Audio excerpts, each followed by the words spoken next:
Praise the Lord, everybody. We are here tonight, Midweek Motivation, here at the 5th. Come on and log on. Don't forget to click the share button to share this lesson with everyone. It's a little different location on tonight, so let me know you're in the house. All right, here we go. Awesome, awesome. I see you. Hey, Sister Janetta. Hey, Brother John. Sister Sherry, how are you? Come on. Come on in the house tonight. Come on in the house tonight. You don't want to miss this lesson tonight. I always wait just a few minutes. Wonderful lesson tonight to motivate, to inspire, to encourage you all as I have done week after week. Sometimes by myself, sometimes with a special guest. Week after week we've come to share a word from the Lord. So if you would, just join us on tonight. I promise you, you will be blessed. You will be blessed. Come on, let us know you're in the house. Let us know you're in the house. Type in the comments. Click share. Other people need this word. I'm only going to give you 30 minutes of a lesson tonight. 25 or 30 minutes of a lesson. Hey, Sister Sydney, how are you? Latisa, how are you? Awesome. Come on.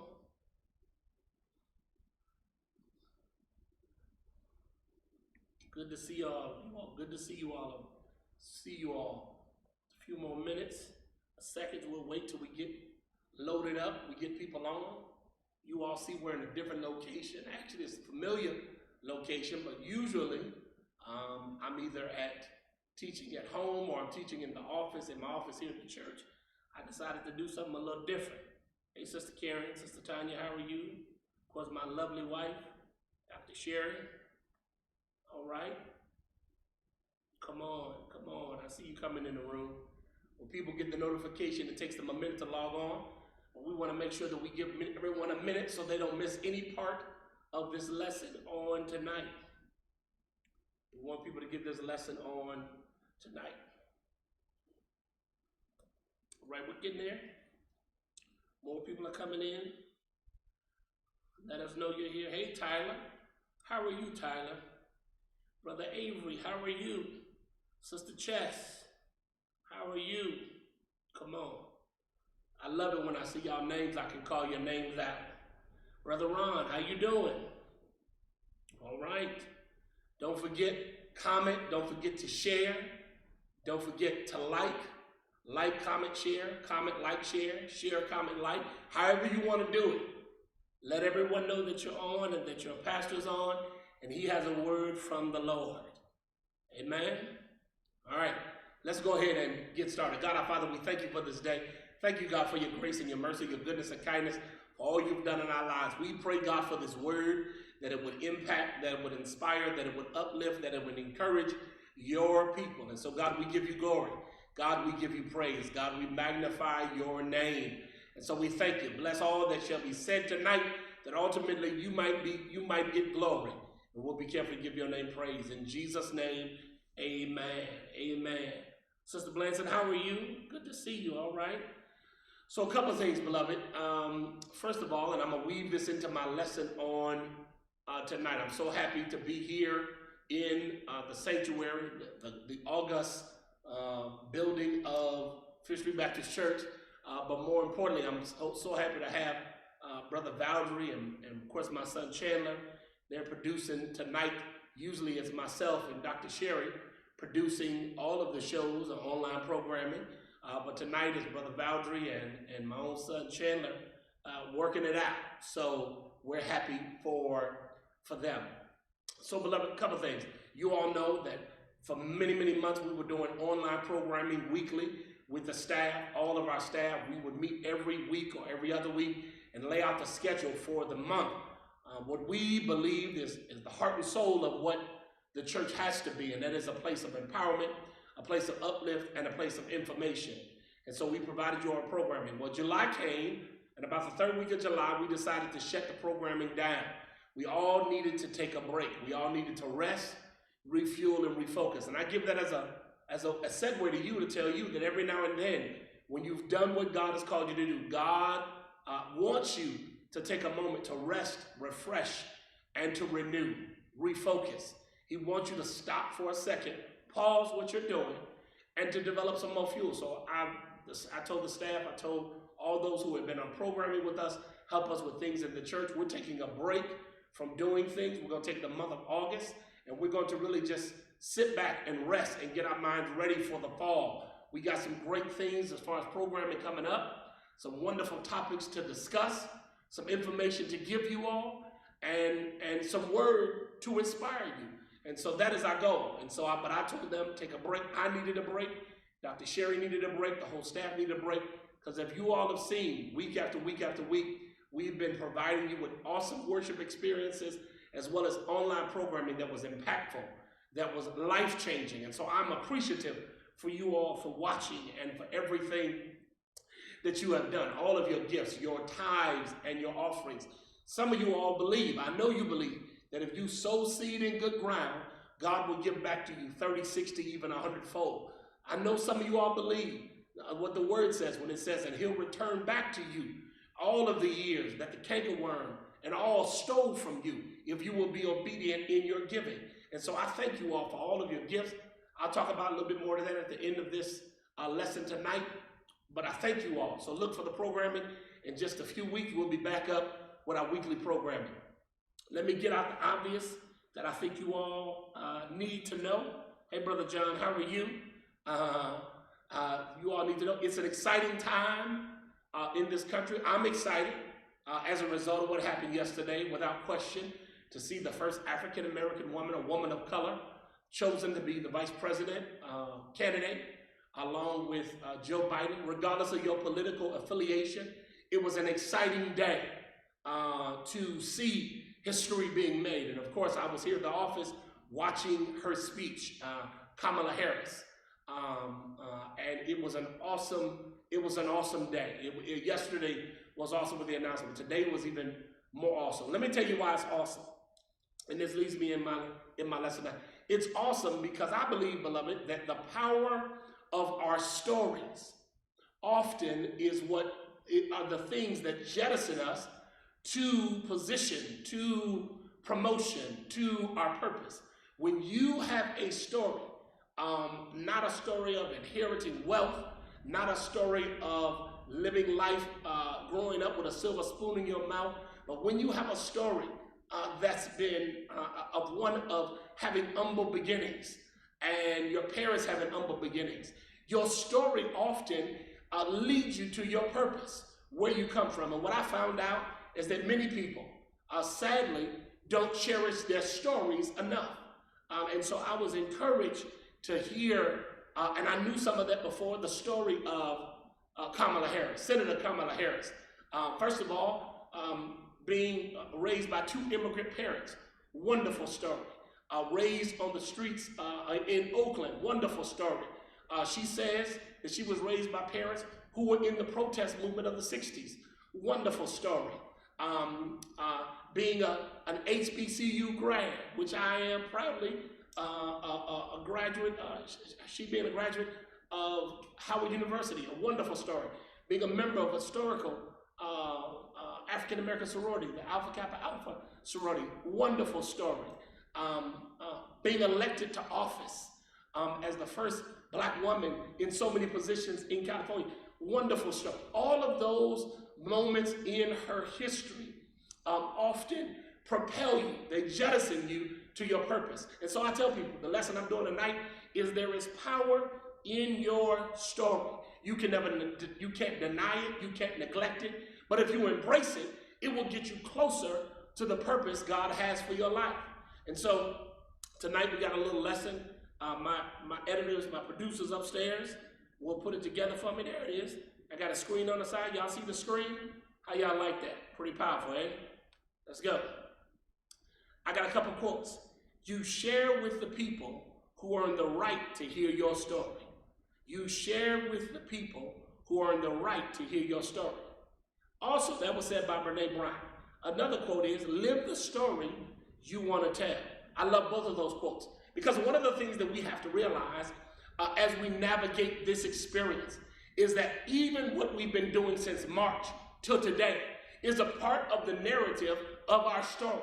It's a part of who we are. God in many ways has had to negotiate us into certain spaces and places emotionally, psychologically, and spiritually during this time of COVID-19. And in those spaces, those emotional spaces, spiritual spaces, psychological spaces, we are writing the chapters in our book. Y'all remember a sermon I preached a few weeks ago when I said, if you're going to write your own story, don't give somebody else the pen, right?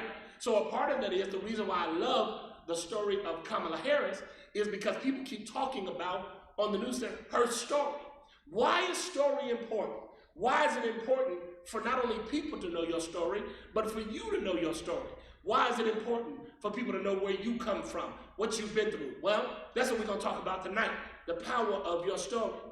Well, recognize that Kamala Harris, her ascendancy to being chosen as vice presidential candidate comes on the shoulders of other black women who, in fact, had a story. Sojourner Truth, a former slave, became an outspoken advocate for abolition, temperance, and civil and women's rights in the 19th century. Shirley Chisholm, the first black woman to serve as a representative, was Shirley Chisholm from New York's 12th Congressional District in 1969 during the Civil Rights Movement.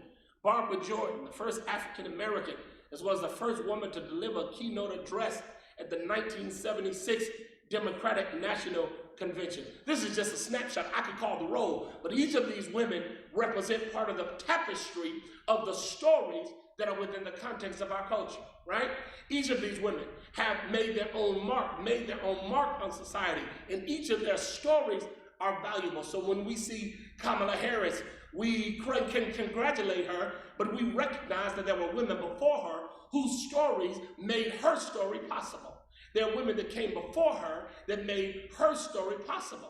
It's their stories that jettisoned her to be able to tell her story. And so we recognize that each one of us, first of all, operates off the stories of those that have gone before us. But we also operate with our own story. Y'all got that? So how do we know this is a biblical fact, right? Exodus 12:26 says, and when your children ask you, what does this ceremony mean? Then tell them it is the Passover sacrifice to the Lord, who passes over the house of the Israelites in Egypt and spared our homes when he struck down the Egyptians. Then the people bowed down and worshiped God.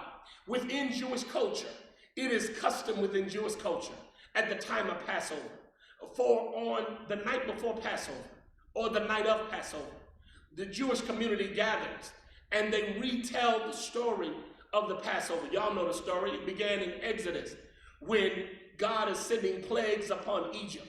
And the last plague that he sends upon Egypt is when the death angel goes through the camp and the firstborn would die if you didn't have blood on your door, right? And so this became known as the Passover, the night that the death angel passed over the Hebrews who had blood on their door. Well, God tells Moses, your children are going to ask you. They're not going to ask you about wealth. They're not going to ask you about power. They're not going to ask you about influence. But what they will ask you, what meaneth these ceremonies? All of these things that we do.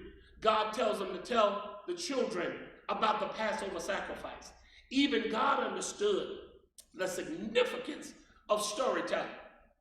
Once again, Joshua. God tells Joshua, look at it, Joshua 4:6, that this may be a sign among you, that when your children ask their fathers in time to come, what mean ye by these stones? Then you shall answer them that the waters of Jordan were cut off before the ark of the covenant of the Lord. When it passed over Jordan, the waters of Jordan were cut off, and these stones shall be for a memorial unto the children of Israel forever. You can leave that up there. Leave that screen up there, please. Here it is. The children of Israel get ready to cross over. Now, mind you, God already told Moses to tell the children of Israel, or the children of Israel, what meaneth the sacrifice, the Passover. Well, here they are on the brink of crossing over Jordan. God tells Joshua, who was Moses' assistant, he says, listen, he says, when your children ask their fathers, what meaneth these stones, the 12 stones that were placed in the middle of the Jordan River, he said, tell them what I did when I passed over the Jordan and the waters were cut off. Because God understood that there was power in your story. There's power in being able to remember where you came from. There's power in being able to remember what your lineage comes from. There's power in knowing who you came from, where you came from, what it took to get to where you are, right? You got to know that. Next, knowing and sharing our story is a part of God's plan to use every follower of Jesus to change the world. You got to get that. Knowing and sharing our story is a part of God's plan to use every follower of Jesus to change the world. It is not just the retelling of a story that makes us powerful, but in fact how the story has shaped us, changed us into what God has created us to become. You got to get it. It is not just the retelling of a story that makes us powerful, but in fact how the story has shaped us, changed us into what God has created us to become. In the context of teaching at the University of Oklahoma, both Dr. Sherry and I are part of the sections that we teach in our different classes. We always converge at some point, and one of the places we converge is the power of the narrative in African American culture. One of the reasons why in African American culture storytelling is so important is because in many cases during slavery we couldn't write nor could we read. But what we did do, we empowered ourselves by storytelling. We empowered ourselves by telling each other or telling other generations where we come from, what we've been through.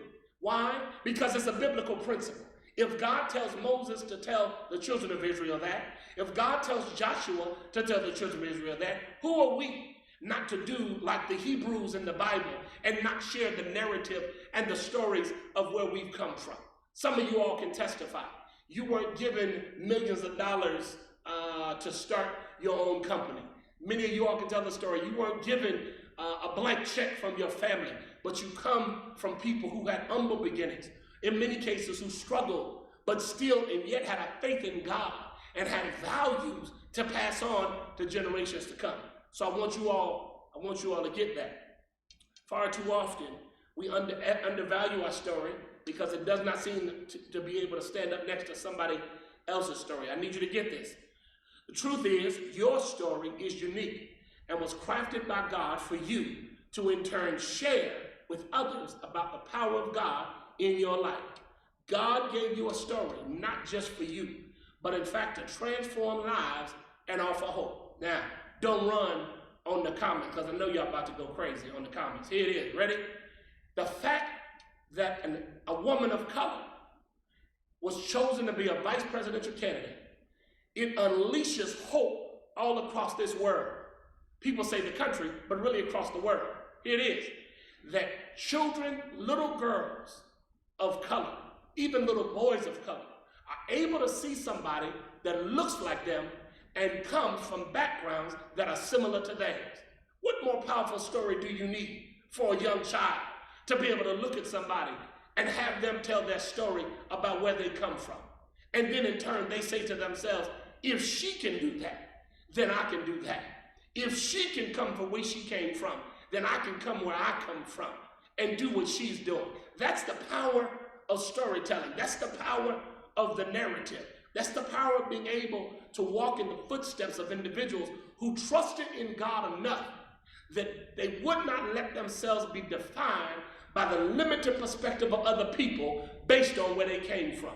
But they were able to see themselves in a broader sense and say, you know what, I might have come from there, but that place defined me. That place shaped me. That place made me better. It made me who I am today. Y'all got that?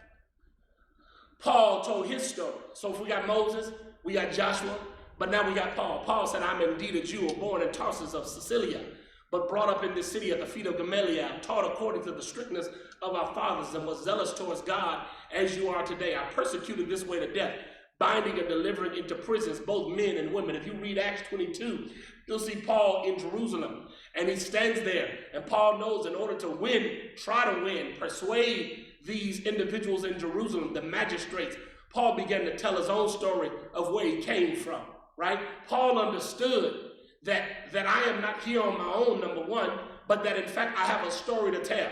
So Paul gets up in this arena before the magistrates in Acts 22, and he begins to tell his story that I'm indeed a Jew born in Tarsus of Cilicia, right? Because Paul understood there's something powerful about your story. Another powerful story The story of the Gerasenes, demoniac, in Mark 5 outlines the clearest, simplest formula for what makes a glorifying, powerful story that will change people's lives. Y'all know that.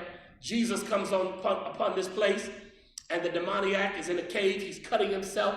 He's peeling his skin apart, right? Well, Jesus cast the demon out of the man. Powerful story in Mark 5. But notice, we often talk about what Jesus did to the man by casting the demon out, but you got to hear the story. Jesus tells the man who is set free from a hellish torture at the hands of demons, he said, go home to your friends and tell them how much the Lord has done for you and how he has had mercy on you. Don't miss it.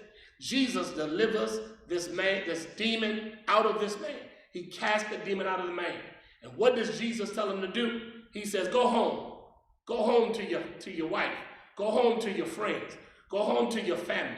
Go home to your children and tell them of how much the Lord has done for you. Can I be honest with you? That's a powerful line, because what that means is that Jesus understood the power of story. Stories have the ability to persuade. Stories have the ability to influence. Jesus tells the man, look, man, you heal. You don't need to come with me. You need to go back to your neighborhood, back to your community, back to your barrio. You need to go back to wherever you are. You need to tell the folk what the Lord has done for you. I pray to God somebody got that if God has been good to you, that if God has been wonderful to you, don't hide your story. Tell your story. Find somebody to tell it to, right? Our experience of mercy comes in recognizing our brokenness and need of rescue. Our experience of grace, of his grace, comes in recognizing how much God has done for us. Hear me, y'all. Stories are seeds of new faith for ourselves and for those around us. A story is like a seed. It carries a power which is mysterious, potent, and continuing. When it falls into the ground of a human mind, it takes on a life of its own. So here it is. I'm going to give y'all this because I think it's going to bless you all. Here it is. You're either the curator of your story or you're the producer of your story. I need you to put in the comments, curator or producer. Go ahead, put in the comments. I'll wait. Put in the comments, curator or producer.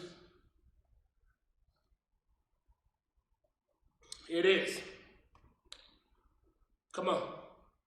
Put in the comments, curator or producer. I'm going to break it down for you. Go ahead. Come on. I see you. Here we go. Ready? You're either the curator or you're the producer. Producers clean the story up, polish it, shape it into something. A song, a play, a novel, or a sermon, which will satisfy a market or a need. In other words, they turn it into a product. So they extract or emphasize what will serve the purpose. Those are producers. Everybody got that? You got to get this because you're going to use this. You're going to use this in your life. A producer cleans the story up, polishes it, shapes it into something. A song, a play, a novel, or a sermon, right? Curators have a much greater depth of respect for the story and knowledge of its true value. They know the story is not a product. They also know it has no responsibility to us. We have responsibility to it. Curators want to preserve it exactly as they found it, and they care about its safety and survival. Can I be honest with you all? In the context of your life, you don't need producers of your story. You need to be a curator of your story. Come on now. You don't need to try to polish up the narrative of where you come from and what you've been through. You don't need to polish it up. God doesn't look for you to polish up what you've been through and how life has often thrown you curves. You need to be a curator. You need to care for it, right? It's safety and survival. You understand the true value, right? That's why when you go to a museum and there are people that take you around to see the pictures, they're not called producers, they're called curators, because their responsibility is to make sure they know the art that's on the wall, but they also are there to manage, take care, value the safety and survival of what's on the wall. You're a curator of your story. You want your story to be told after you're gone. You want your story to be told even while you're here. And so you don't look to clean the story up. I like the fact that even with Kamala Harris, when she's today accepting her, really giving the speech today, she told the story. She told where she came from. She told the struggles that her parents had. She told that's being a curator of your story. You ain't got to polish it up. You just tell the story and ensure its safety and survival and let God do the rest, right? No matter what you've been through, when you're sitting and talking to somebody, tell them the truth and the whole truth about what you've been through, what you've struggled with, how you've had to do certain things in order to make ends meet, how you were fearful of certain situations, how you were afraid of certain things, but how in each instance you were able to put your hand in God's hand and God carried you through it. Does that make sense? You're a curator. You're caring for your story. It doesn't have a responsibility to you. You have a responsibility to it, to nurture it, to make sure it's taken care of for safety and survival. Y'all got that? You ought to just shout, I'm a curator of my story. I'm a curator of my story. I'm responsible for its care, for its safety, for its survival. Every one of us that come from folk, and y'all know what I mean. Each one of us that come from folk, y'all know what I mean, that's vernacular, ought to be curators of the stories that we come from. We ought to be curating the story. So what do? Here it is, y'all. Respect your story. Respect your story. I love it. Oh, I'm about to run. Handle your story carefully and lovingly. Yee. Come on now. Don't paint or polish them. Don't edit or alter them. Yee. Just as Jesus did, let them do their own work and deliver their own lessons. I got to do it again, y'all. Respect your story.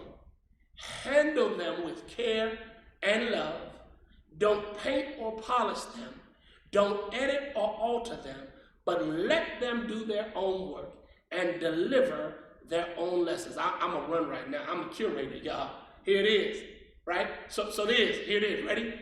This is not in the notes, so they're going to look at it. That's the last page. Leave that page up there, please. Don't take that page down. But I'm going to give you some stuff off script. Here it is. So you got to know your story. You got to love your story. And you got to tell your story. Yeah. Man, y'all need to just go and put that in there. Do it again, Coleman. You got to know your story. You got to love your story. You got to tell your story. Do it again. You got to know your story. You got to love your story. And you got to tell your story. You can put it in the comments because you're going to get it. You got to know your story. You got to you got to know your story. You got to love your story. And you have to tell your story. Why?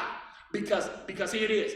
The only way people know about God is if you and I are not ashamed to tell our stories.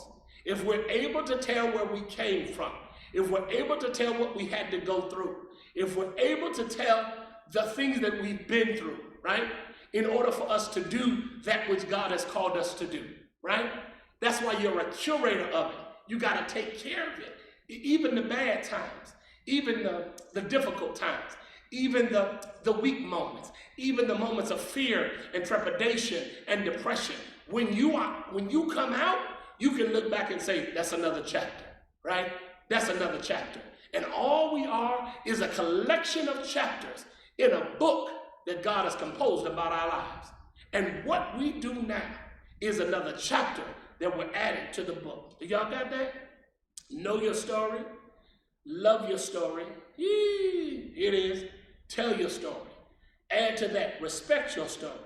Handle them carefully and lovingly. Don't paint or polish them. Don't edit them. Don't alter them. Just as Jesus did. Let them do their own work and deliver their own lessons. Man, powerful. There's power in your story, beloved. There's power. You can take it down now. There's power in your story. There's power in you being able to tell your story. There's power in you being able to confess the story that you've been through. That is the power you have in your life. If you don't have anything else, you can take the screen down. you don't have anything else in your life, you can know your story. You can tell your story. Amen. You can be a powerful individual by telling your story. You are the accumulation of chapters of your life. And this is what I tell people. I tell people this. What will your book read like when this is all done? What will your book, will people want to pick up your book? Will people be encouraged by your book? Will people be uplifted by your book? Or is your book a horror story? Or is your book a thriller? Or is your book science fiction? Or will it be an authentic, autobiographical story of where you came from and how you overcame obstacles, how you put your hand in God's hand, how you survived circumstances? That's why I'm excited about the narrative of Kamala Harris, because for all intents and purposes, y'all, she came from the community that we come from. But she's able to stand there now because she came from a rich story. That's a powerful lesson. So I got to tell y'all the story and then I'm done. Many of y'all know amen, the power of your story. Many of y'all know. So I was already walking to exercise. Well, my family thought it would be great for me to have a bike. So they got me a bike to ride. Wonderful bike to ride. Riding the bike, and I have a Fitbit. So on my Fitbit, it'll record how far I went. It'll record the calories I burned. It'll record the minutes. And it's a good app. I love the app. I love the Fitbit app because it kind of tells you your cardio, the fat burn. I love it. It's great. But then I downloaded another app. And that app is called Runkeeper. It's called Runkeeper. It's a wonderful app, Runkeeper. And this app is a little bit different than the Fitbit app. It does something different than the Fitbit app. And what it does is that it doesn't just give you calories, a burn. It doesn't just give you miles you've gone. It doesn't just give you minutes you've gone. But in fact, it records the actual map of the places that you've been. I'll run on this one. It records where you've been. So when I'm done riding, I get off the bike, I sit down, and of course I'm dripping in sweat, I'm drinking my water, and I'm able to go to my map, go to my app called Runkeeper. I can click on it, and it will show me, retrace all of the places that I went. God, this is powerful. So I can go back and see where I started, and I can see every hill that I had to go up and go down, and another hill to go up and go down, and the longest distance I had to go on even plane. And I can literally go back and I can trace every one of my steps. Can I share with y'all something? And I'm telling you right now, I'll run out this place. I realized something, that when I finish riding my bike and I'm sitting down, I'm able to look at the app and it tells me what I've done to get to where I am. Boy, God.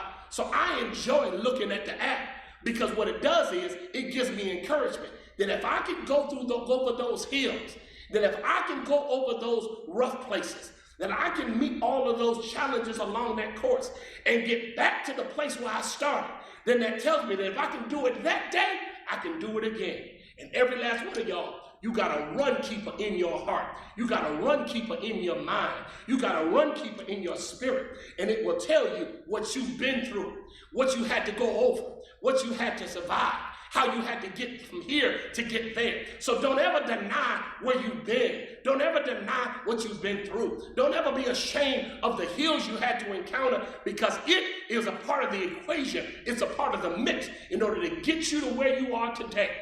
So I share with you, there's power in your story. There's power in your story. There's power in your story. I'll run out of this. There's power in your story. Don't ever deny that power. You got a wonderful legacy. You come from wonderful lineage. You come from folk dysfunctional as they might be, but you're still here. You might have come from dysfunction, but the dysfunction doesn't shake you and make you who you are today. You're here because you survived it. You're here because you made it out. So that's it. That's it. That's it. That's it. That's it. That's it. That's it. I'll run. That's it. That's enough. God, I thank you. I thank you. Thank you. There's power in my story. Thank you that there's power in my narrative. Thank you there's power in what I've been through. I know that as a part of the passion and purpose that you've outlined for my life. I know better what I'm doing with my life when I know there's power in my story. So God, I pray for every person watching today. I pray that you would empower them to never run from what you've been through. Don't hide what you've been through, but use it as fuel to drive you closer to your purpose, to drive you to your passion, to drive you to your blessing, and let God do the rest of the work. You just keep telling your story. God, thank you that I can know my story. Thank you, I can love my story. Thank you, I can tell my story. And God, you get the glory. I pray for every person watching tonight. Bless them 30, 60, 100-fold. Unfold for them the riches and power that you have for their lives. Unleash miracles in their life. Unleash blessings in their lives. And you get the glory. And God will be careful to give you praise. In Jesus' name, amen. I pray y'all got something. I pray you got something tonight. Once again, thank y'all for joining me, man. I love y'all. Y'all know I love you. Once again, thank you for all you've done for this ministry. I know these are difficult and strange times, but man, I'm walking in power. I'm not walking in defeat. I'm walking in faith. I'm not walking in fear. I don't care what society says and culture says. There's power in my story. Once again, thank y'all. Thank you for your gifts. Thank you for sowing seed in good ground through Cash App, through PayPal, through Givelify. Thank y'all. Really, it means everything to this ministry that we can still turn some lights on Sunday morning to come in here and worship and give you all the best service. Thank you all for everything you've done. Sowing seed in good ground, and you can expect a harvest in your life. Once again, thank you. We love you. We thank God for you. And once again, we'll see you on Sunday morning for praise and worship. Lock yourself in. Set the date now, 10:30 Sunday morning, live on Facebook. Y'all know it's on. So once again, we love you. God bless you. Continue to let God, pray God watch over you and keep you. In Jesus' name, amen. Bless you. Bless you.